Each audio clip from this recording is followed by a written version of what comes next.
and welcome to Kritfayle. Now this is another of the Reaper Bones line. This one's been out for a while and it's one of their Pathfinder ones, which are licensed from Paizo. I wish I could take credit for this paint scheme, but I can't. Somewhere along the line when they were doing their iconics, this is a Gnome Druid.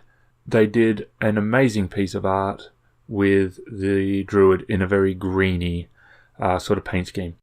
And I thought it was brilliant. Now, gnomes are not typically the colour that the original art was, the hair and stuff like that.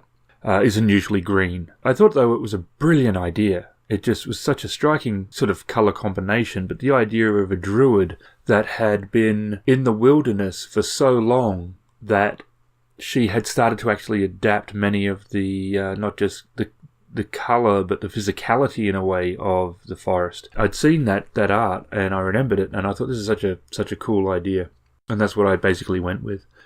The hair I went with a dark green and then a darker green wash to try to give it some shadow and depth, and then there was a lighter green highlight.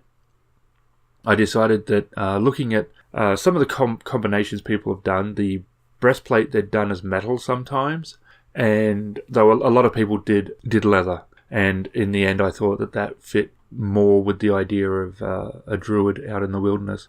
They're very much in touch with nature, but they can also have a tendency to use what's required. So using leather and hardened leather and things like that are not going against they tend to use everything that would make sense. The one thing about this figure, though, I don't understand. It comes with a quiver of arrows and no bow of any kind.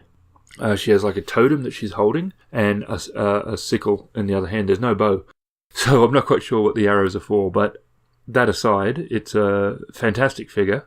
The bones one's about $2.75, which is excellent value. If you get the metal one, it's about $7, but you also get a panther, I think. If you want to have a druid with a familiar, this could be a really cool way to do it.